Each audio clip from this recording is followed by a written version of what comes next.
Hey everyone, welcome back to the All Things Private Practice podcast. I'm your host, Patrick.Casale. I'm joined today by some really special guests.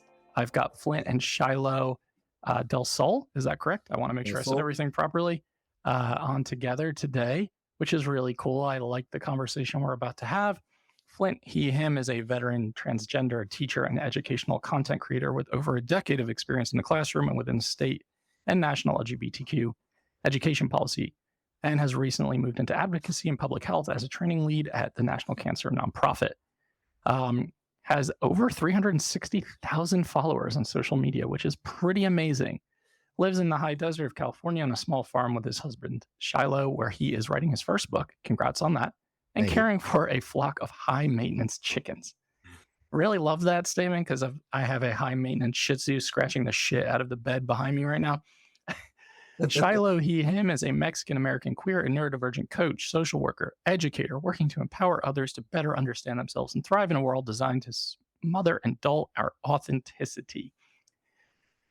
Skipping through, tons of important stuff that I just can't focus on right now. Recently added a second master's degree to credentials, working to build a unique private practice separate from the ableist and often discriminatory systems that keep so many neurodivergent and queer folks from entering and leading conversations, therapy, and social work. Lives in California. Proud father of 2 dogs, 2 cats, 13 chickens, and 65 thriving houseplants. Wow. My wife would be impressed and jealous at the same time. It is more than that for sure now. I think that we're probably up to 70 as I'm looking around.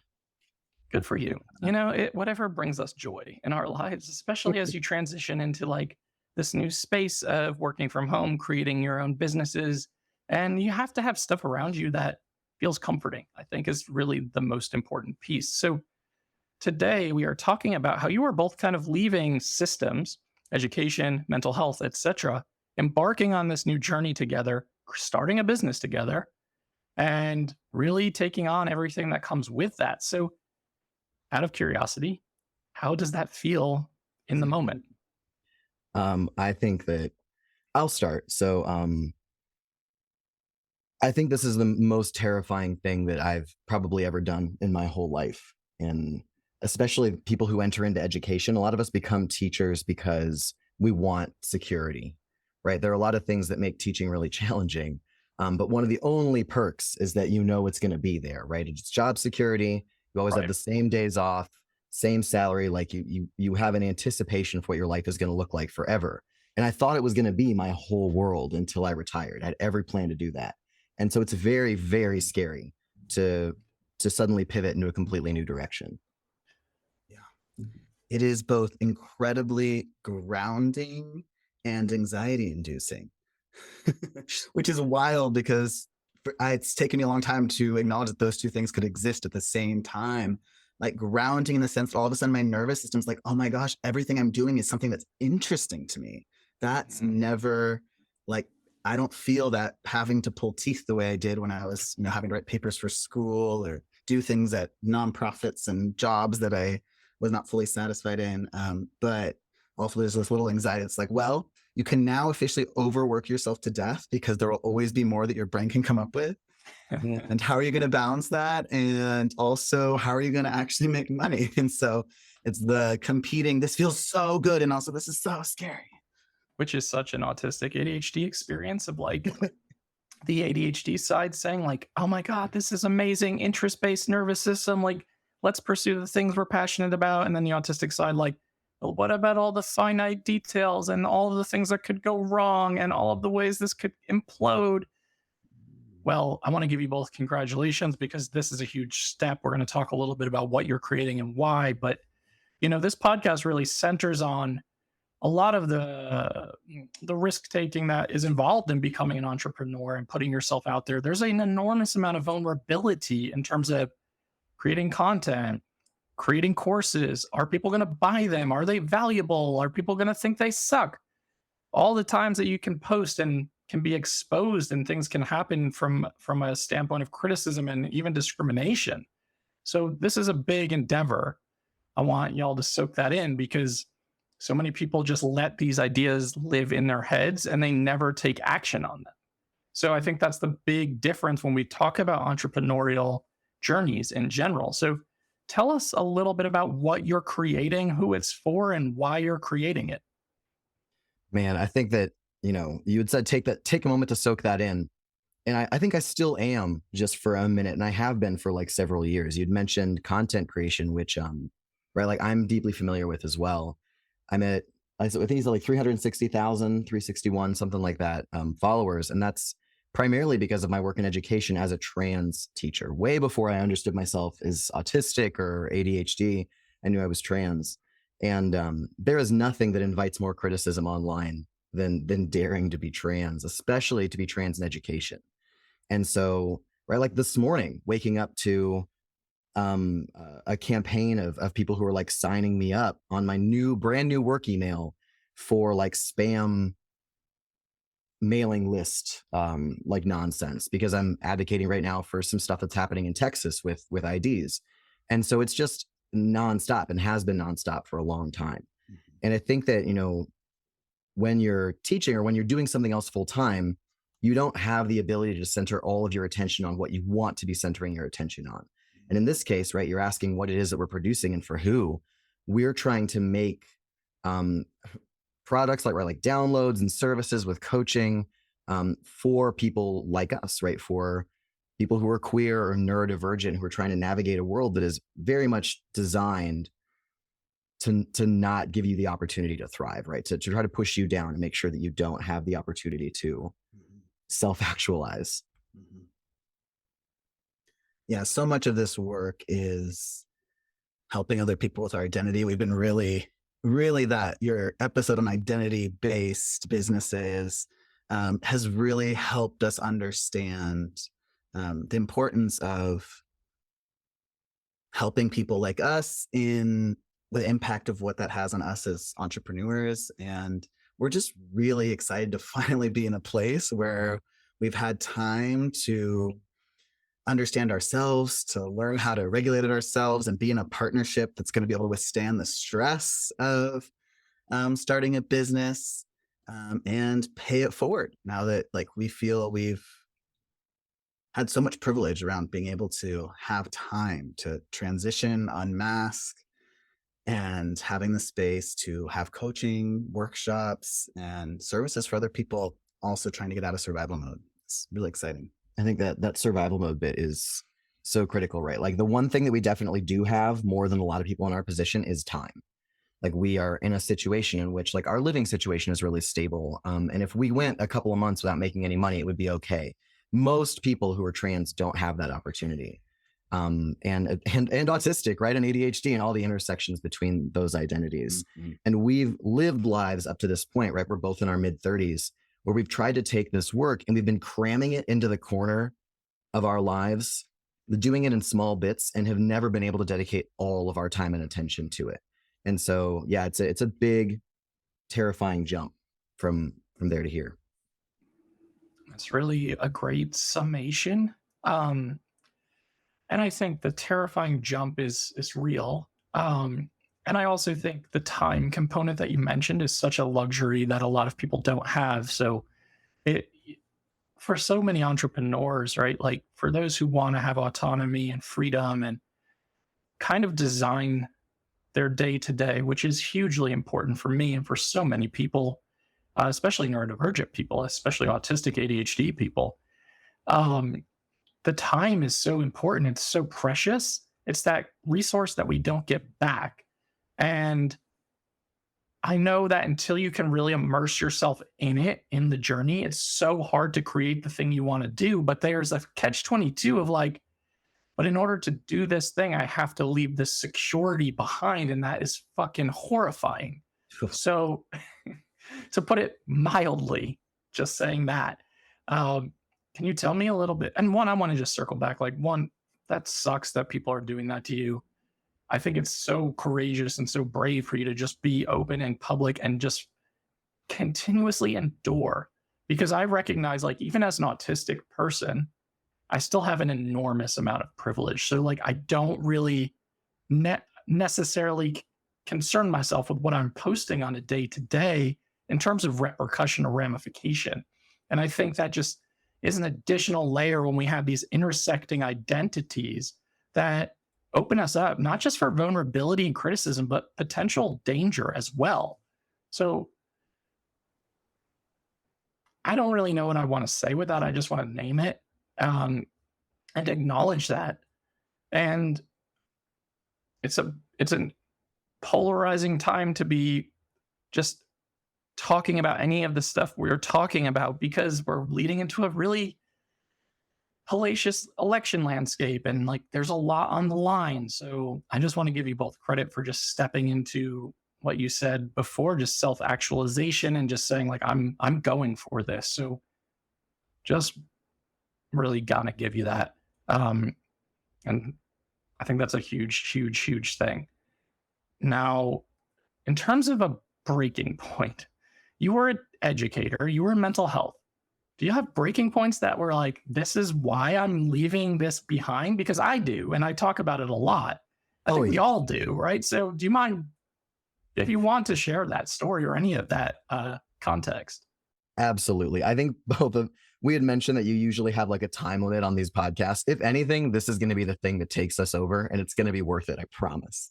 Because, and when we're talking about like queerness, there's often like the coming out, right? Like the moment where you come out is queer. And a lot of people who are not part of the community don't understand that you actually come out about 1 million times over the course of your life, not only to just different people, but also you kind of are coming out to yourself over and over again. Like, before I was a trans guy, right, I identified as non-binary. Before I was non-binary, I was a lesbian, right? There were like little bits that get you closer and closer. So like, I like to call myself a lesbian alumnus. Like, I think that that's an important. And so like, it's the same thing with having these realizations, these breaking points, that I have absolutely can point to several moments that got me closer and closer to the end breaking point. Because my real big end breaking point wasn't even from teaching to here. It was working at a nonprofit that my last day is Friday. And so like I turned in my 2 weeks a week ago. I was working at a nonprofit, and it was supposed to be my way out of education. And I had a friend who had a really traumatic and horrifying experience at a hospital. So another trans guy who had a life-threatening emergency and was being treated like less than dirt at this hospital, which is really common again for trans guys and for trans people in general. And so I knew I had to go get him. And this is an LGBT focused organization that I'm working at who should understand these things. And I was not able to miss a meeting to go get him. Like, the meeting couldn't be rescheduled. It was critical, right? I had to be there. And so I'm sitting there on the freeway, like fumbling with my phone, trying to get it to connect to Zoom as I'm going to try to pick somebody up from a hospital who's just had this horrifying experience. I'm like, why am I doing this to myself? Like, why am I submitting myself to this kind of moment when I don't have to, right? I know I have the audience and I have the skills and I have the product, right? I have all these things laid out that I know I can be doing. And the only thing that's keeping me from not doing it is the fear of a safety net. And at some point, it's just not good enough, right? It's not good enough to say, I want to be making, less than I'm worth even there, in order to have these continually traumatic experiences that are just continuing to pile on an already really challenging life. And so that was like the big one from this to this business that I'm doing with Xilo now. Yeah, I think those elements of needing a space where we can be fully authentic,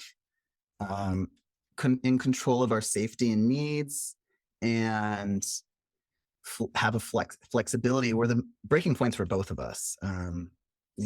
Throughout getting my master's in social work, I thought I would go the traditional route of graduating, getting my hours under a supervisor at a big social work organization or agency. And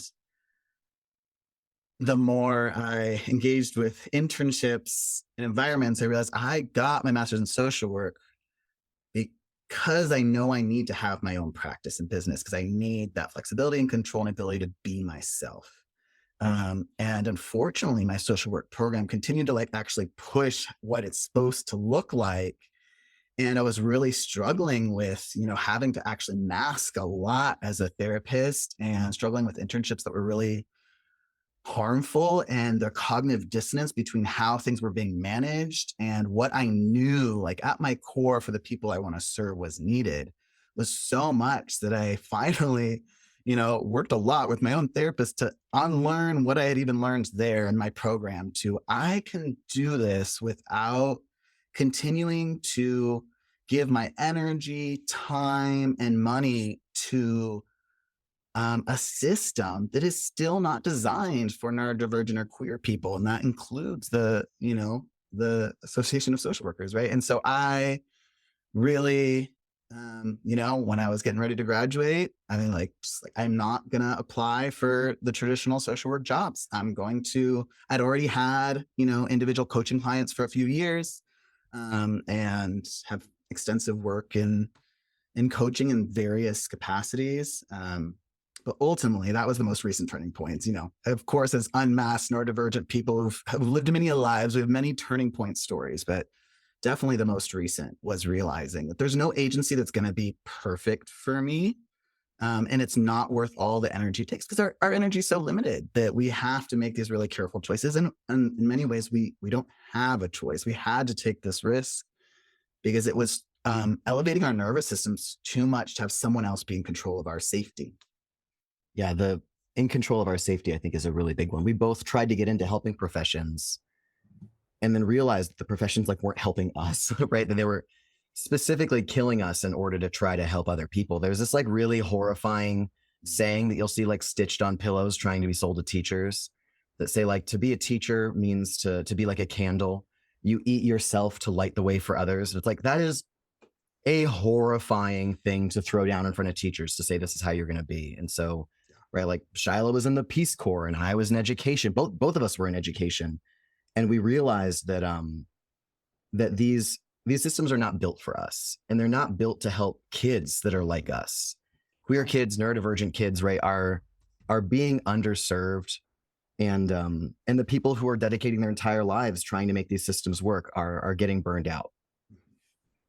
Yeah, both of those stories are such really great insights into the inner workings of that final straw. And like you both said, there's many final straws, right? Then there's all these breaking points. And it's ridiculous when you're having to navigate these systems that you're pretty aware are not designed to support our systems, to support our struggle areas, to even include support, to be affirming, to be inclusive. And we're talking about education and mental health, which are, I think if you ask most people, they'd be like, oh yeah, those fields are definitely those things. But in reality, they're so institutionalized, they're so ableist, they're so filled with misogyny, racism, transphobia, homophobia. There's so much discrimination, and it sucks to acknowledge that. But I think what you said, Xilo, is really important of we had to make this decision. We have to do this thing in order to survive. And that's such a wild, it's kind of a mind fuck to be I have to take an enormous risk in order to survive and to remove myself from a quote unquote safety net or stability. And Flint, you were mentioning that saying that might be stitched on a million macrame pillows all over the country. Mental health is no different. We are taught in grad school that you are in this field to self-sacrifice, that you are supposed to give yourself away in order to help and heal. And in return, what you get is unbelievable amounts of burnout, really low pay, even if it's consistent and stable, discriminatory work practices, ableist work environments, all of the things that come with creating this intensified propensity for burnout, especially autistic burnout.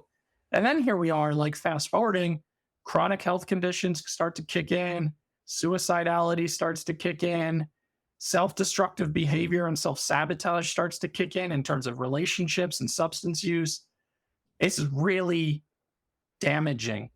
And I think it's so powerful to say, I am going to just take this leap of faith because I have to trust that what I'm trying to create is worth so much more than the security. I'm just going to continue to use air quotes for those of you not watching, and stability, because it's all bullshit at the end of the day. When I quit my agency job, I was like, I think I can make the same amount of money bartending if I really needed to go back to that. And that's just the reality, which is really freaking sad. It really is. And like, it hit me when you were saying that mental health has this same system, right? Where we're taught that we have to consume ourselves for other people. And that if we are not, right, if we are not burned out or we're not feeling completely obliterated by this work, then we're not maybe doing it right or doing it enough. There is this weird feeling in teaching that the competition is like who slept the least, right? And who's spending the most number of hours in their classroom, who's taking the who's taking the most home with them. But what's interesting is that like I found one of the reasons I left teaching is that I became a worse and worse teacher the more I was not taking care of myself. And it's the same thing in mental health, right? Like it wasn't until we took a lot of time to rest and focus on ourselves that we were able to help other people, right? It's not just selfish. It's not just I'm going to go into this in order to make more money in order to help myself out. It's that I am better for other people when I have the space and the time to really care for myself. Yeah, 100%. 100%. I think you're seeing that in so many professions. Like I go to a doctor here in Asheville that's a part of a collective. I have really good health insurance. I'm really privileged in that way. My wife works for the government. But in reality, like I needed someone who could take their time and who understood neurodivergence, especially autistic ADHD bodies and systems, because otherwise it's just dismissal and invalidation. So now having someone who's rested, who can take their time, who isn't rushing you out the door, and this goes for any profession when we're talking about helping or educating or advocating for, it makes such a difference. And that's like, I don't know your diagnosis and discovery stories. Were y'all later in life diagnosed autistic, or have you known for a long time? Well, we both, I know we're assigned female at birth, which means that nobody assumed we had anything going on with us for a really long time. And if something was wrong, and we were like, oh, it's because we're trans. It's like, well, yeah. Honestly, discovering that we're both ADHD and autistic had to kind of come after our gender transition, because there was, decades where we just felt like something wasn't right, for so many reasons, and figuring out what our gender was and getting to transition medically and socially, then created space to really understand how our brains function. And, I've had a formal ADHD diagnosis for a few years, but I didn't even know really what that meant, until I started to learn on social media, honestly. And then from there, go do my own research, and people like you and Dr. Neff really paved the way for us figuring out what works for us. And without that, we wouldn't have the capacity and skills to manage it in a way that allows us to start a business. I want to speak to the diagnosis part of this too, because I know that people who are LCSWs and everyone else have been like critical of social media diagnoses, right? Like, and I think there's definitely room for that. I hear you.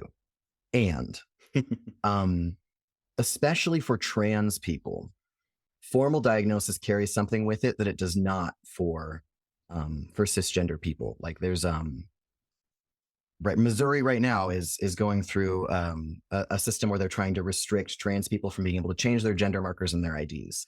And that comes a year after the attorney general in that state tried to make sure that if you'd ever had an autism diagnosis, that you could not seek gender affirming care.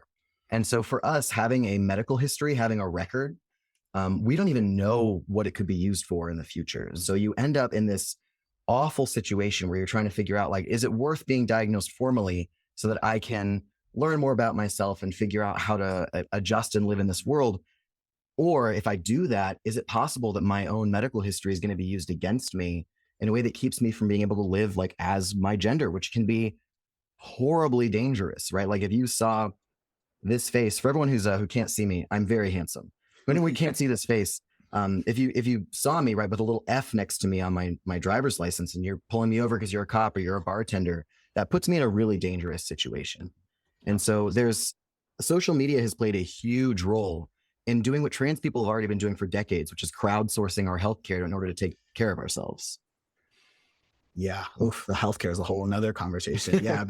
Talk about self-advocacy, and I'm really resonating with you, Patrick, being able to find a doctor that has cared for themselves enough, because so much of this work comes down for how much from how much any provider is caring for themselves and giving them space to really be present to what's going on for you, and also having their own capacity to advocate for our needs as autistic ADHDers and trans men. It's.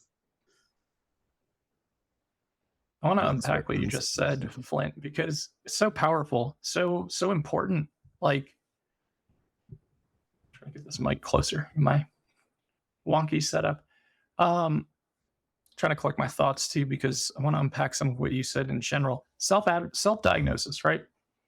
We're in this era where people are coming out autistic, ADHD, more and more, and there's so much like discrimination, ableist shit that happens, right? Like, oh, people are just looking for accommodations. People are just looking for benefits. They're just like seeking this out. First of all, as 3 autistic ADHDers, I don't think you want this day to day of what it is like to exist in this brain and in this body. First of all, like, I would not go seek this out purposefully if I didn't have a choice to not do that.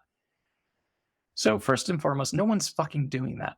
Second of all, when we talk about social media diagnosis, it is powerful and it's valid. And I think that if we're going to support the neurodivergent affirming movement and the neurodiversity affirming movement, self-determination is a huge component of this. So that means however you choose to identify, however you got to that conclusion. And Megan and I talk about this on Divergent Conversations, and I'd say, as a clinical psychologist, she and I share similar viewpoints, but hers might be a little different than mine. And I think because she respects the diagnostic process so much, but there is that realization of like, it's not always a safe thing to pursue diagnosis, or it's not accessible. But the reality is, like, you watch a 30-second TikTok clip and all of a sudden you're autistic. I always encourage people, like, use that 30-second TikTok clip as like an entrance way, and then maybe do some self-assessments, and then maybe do some exploration. And if it feels like the shoe fits, then wear it.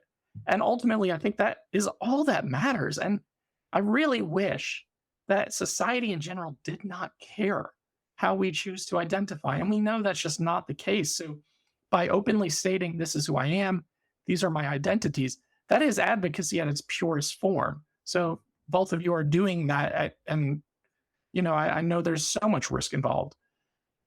So one, that's that point. My brain's going to diverge somewhere else, which is typical at this stage of the day.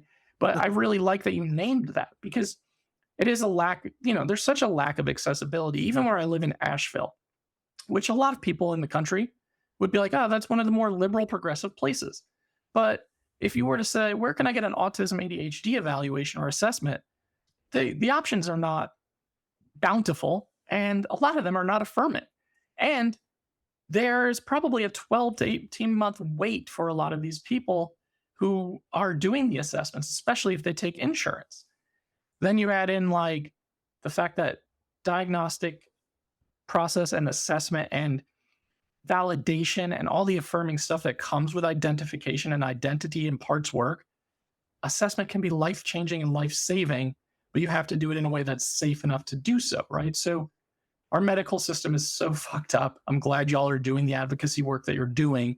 I know that's not an easy task.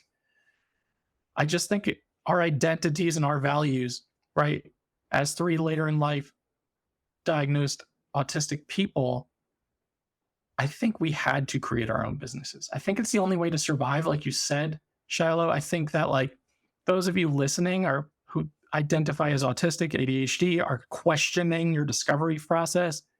So many entrepreneurs have to identify as one or the other, or if not both, because like it's just the need for like controlling the environment, controlling the safety, controlling the communication, controlling the hours, like everything that comes with it. Yes, it's wonderful to have freedom, but it's so much more than that. Like it is truly life-saving. I could not work in a 9 to 5. I was killing myself in the crisis unit that I worked at. I was in like middle management, which is the worst place to fucking be.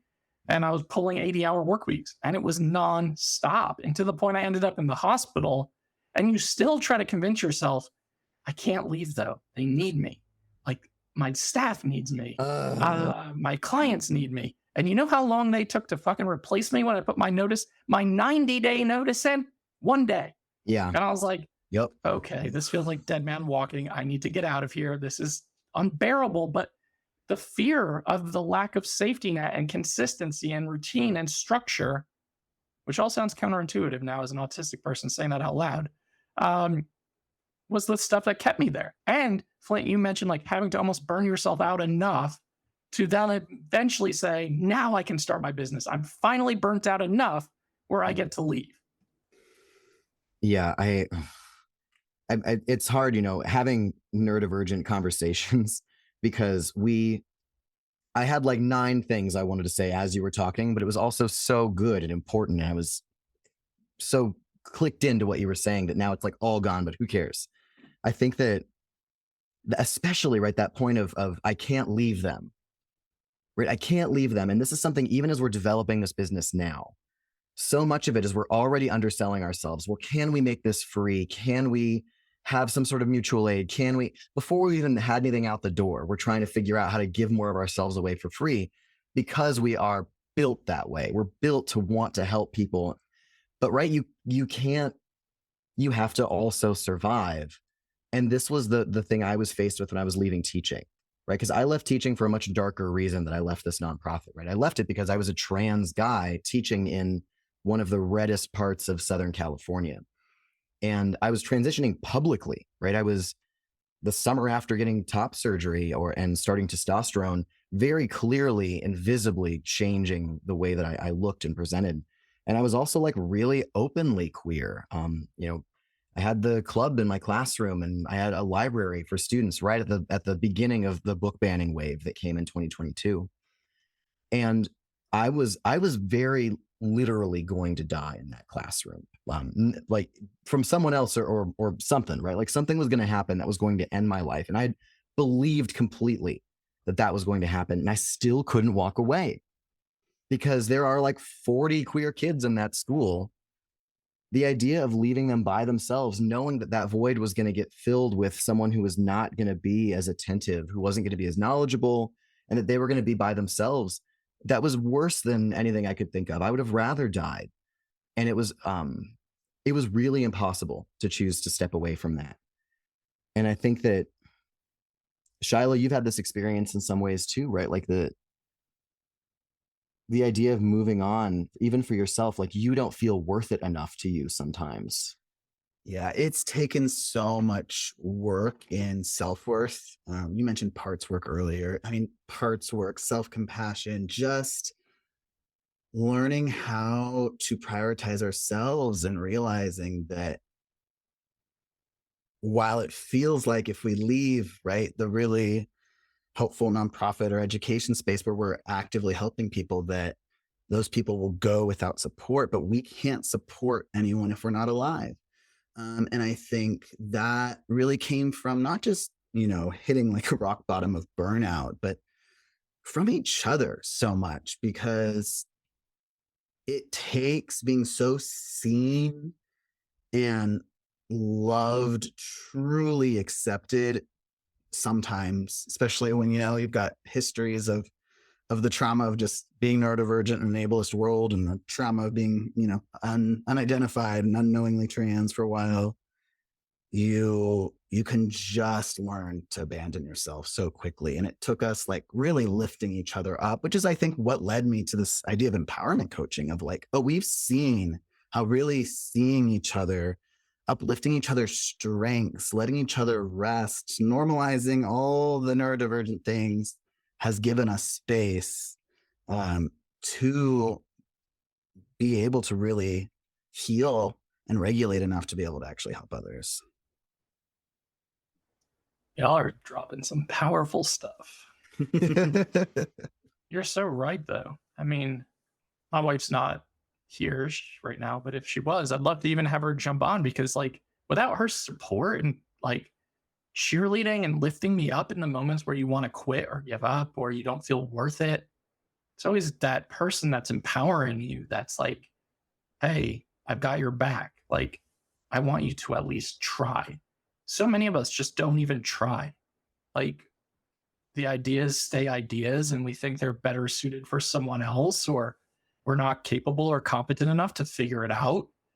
And then you start to realize like, but I can help other people do all of these things that I can't do for myself. So it's just like, I think that's very human nature of us, especially for those of us who have really harsh inner critics or trauma experiences, like to really default into that mindset of I'm not worthy, I'm not good enough, it's not deserving.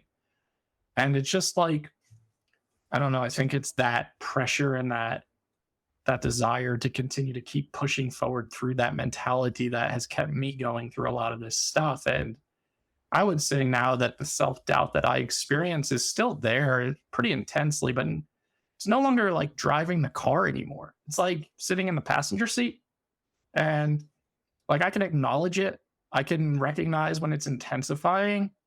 And I also recognize that, like, one of you said this before, and I'm sorry, I don't remember who, but you said you were in like a place of anxiety and excitement. And like, yeah, I think that's the indication that we're like on the exact right path that we need to be. Because if I didn't care about the stuff that I did or created or put out or even started to conceptualize, I, as someone who need to be deeply in it and invested in it, would never do any of it. And I think that anytime I feel that intensified, like self-doubt, fear, imposter syndrome, whatever we want to call it, I'm like, okay, I think I need to pay attention to this. And I think I need to like walk through it and pursue it and not run from it anymore, like I did for so much of my life. Yeah, absolutely. I think that, it feels so cliche also to say that, I just needed someone who believed in me, but I kind of just needed someone who believed in me, right? Like I Yeah, had been the only one for so long that was, believing that I could do the next thing, right? You said the right. ideas that like kind of live and die in your head. How many people with English degrees want to write a book and then they just talk about it all the time and then Yep, never take the steps to follow through with it? for And sure. now, right, my draft is due in November, It's and amazing. or like, oh, we should quit our job. Like the number of times I've heard we should just quit our jobs and blank. Yep, Um, and then like it sometimes just takes having someone saying like, no, I think we could actually quit our jobs. Like I think we could actually do that.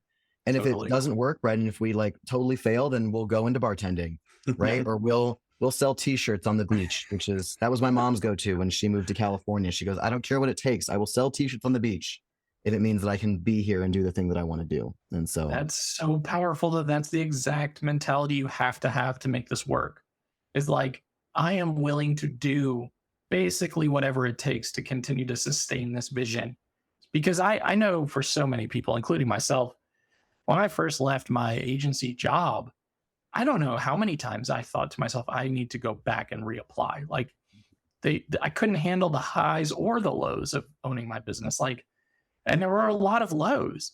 And it was just that constant process that like almost beats you down in a way where you're like, okay, I didn't have a cancellation process in place, and 4 clients just no showed me. I'm not making any money for today. And now you're like beating yourself up. Like, clearly, you don't know how to be a business owner. You didn't have any training.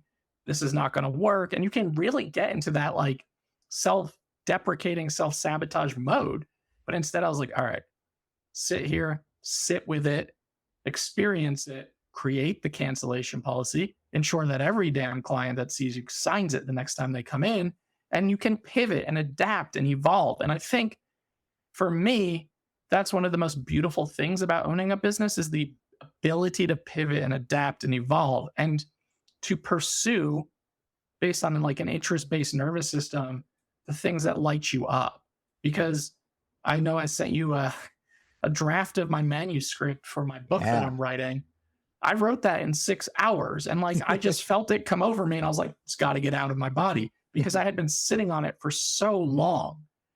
And now I have 9 agents who are interested in picking it up. And I'm like, this is not something I ever thought I could say. Right. So, like, these are the things that start to happen, though. The more risk you take, the more you step out and like embrace your authentic sense of who you are. And I think that's a major, major pillar of what we're talking about.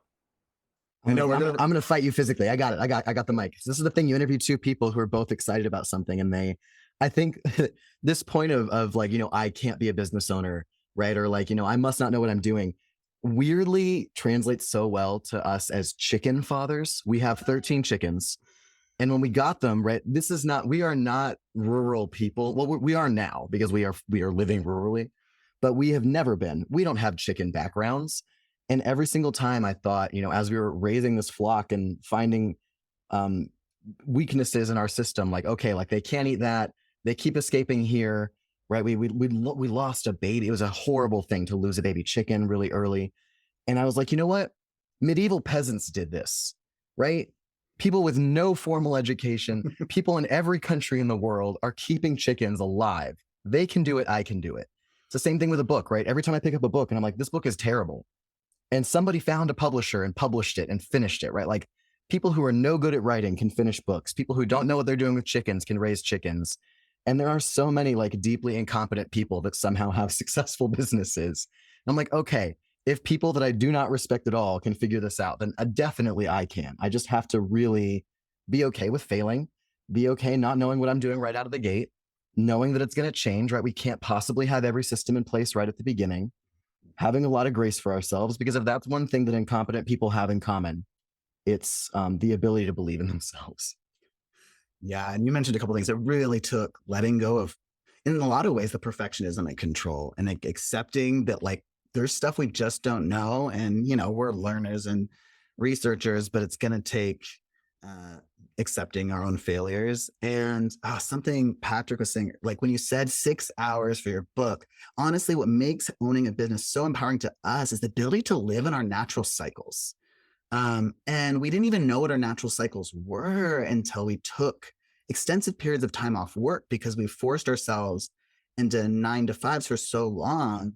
And it took so much deconditioning of both ableism and capitalism to realize, like it's okay to let myself lean into this energy I'm feeling right now to produce something for, 12 hours straight or whatever it is that like just excites you and gets you going. And then know how to manage what your body needs during that time, how to recover from it to allow, just the kind of natural ebbs and flows that are possible when you are managing yourself and learning what that is. And it's always going to be changing, accepting that it'll always be changing too. Damn. I feel like we could talk for like 2 more hours right now. Probably. Yeah. Because all right, everybody, here's now hour 2 of this podcast. We're gonna... My transcription person and my editing person may hate me, and my voice, but we both just made such good points, and I'm trying to hold on to both of them so I can respond to them. So Flint, you mentioned like the chicken farming. I didn't know what I was doing, right? You read books where you're like, this is terrible, but it got published. So often people are successful because they just do it. Like they stop telling themselves that they can't, and they just figure out a way to make it happen. And so often these terrible books were published by terrible authors, and you may have a much better version of the same book in your head, but you just cannot get past the fear of putting it into the world, and it will never take up space nor exist. And that makes me so freaking sad. And you also said, like, I didn't have someone to empower me. That's a huge statement, by the way, because I can totally relate. I think so many of us can, where it's like, until you finally find that person, you don't even trust it at first. You have to do a lot of your own work to be like, is this something I can trust? Is this real? But like super, super important. So love that. Okay, switching gears, Xilo, you said, I'm trying to, man, my executive functioning and my divergence is like taking over in terms of my thinking. But I'm thinking about like what you're saying in terms of having that freedom, right? Like having that autonomy. And for me, and following that season, that's really important. I used to beat the shit out of myself when I first started my business for not working all the time.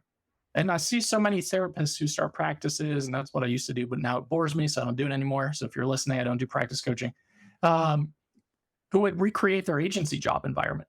They recreate like 40 to 50 hour work weeks. And I was like, what is the point of creating your own business if you're going to work yourself to death and burn yourself out even more? And you're the only person to blame now at this point. So, and I get it for those who like are sole providers, who have kiddos, who have like other responsibilities, like sometimes there's necessitation. But in reality, like freedom, time, the ability to say like, I'm paying attention to my energy. I had 2 major throat surgeries in the last couple of years, and the last one impacted my vocal cords pretty badly. and my capacity has greatly diminished to be public facing. And at first I was grief ridden. I still think I am to some degree, but not nearly as badly. But then I started to pay attention to like my energy cycles and pay attention to where I really wanted to put my energy when it came up for me, because I was having such a hard time even accessing energy or creativity. And then once I started feeling that burst or that spark again, following that gut instinct, if Cindy Miller is listening to this, she always tells me about how I need to follow my sacral energy. And doing my human design readings. It's the woo-woo hour. I'm like, yeah, we could go for another hour with our curanderos. It's totally not my jam, but everything she did in my human design reading was like spot on in terms of being a generator and how my energy shows up. So like, I'm trying really hard to just pay attention to those cycles of energy instead of trying to force it, instead of trying to tell myself like, you should be doing this, you should be working, you have all this free time. Because that's what happens at first. You see that in your calendar, and you do have to grind a little more at first, I think, when you're starting, when you're launching. However, it should be in a way that meets your needs and like supports your system. And I think that's really an important piece, is like the seasonal portion of this, like following that energy. It's going to shift. It's going to evolve. You're going to have to cultivate it again. Sometimes it's going to overgrow. Like it's going to be like a garden in a way, and you're going to have to really take care of it and pay attention to it. And I think the intentionality is huge. And I think that when we find these like values aligned ideas and business ideas and creative processes, especially as autistic ADHDers, pursue the shit out of it. Like pursue the things that you find are really aligned with your values, and life will feel so much more fulfilling in that way. Absolutely. The seasonality, right? Like weirdly, this is so in line with content creation, right? Like on making stuff for the internet, which is something that I've been doing for like 3 years now since I started transitioning. And it's just so perfect because it has immediate feedback that tells you that if you're trying to make something when you're not feeling it, other people know. They know when something is being made inauthentically just for views. And those things don't do well. Anytime I've ever grown considerably as a content creator has been when I'm saying something almost immediately off the cuff, when I was feeling it in that moment and using it as a way to process a thought. Absolutely. My millions of views videos are the ones that are the most authentic.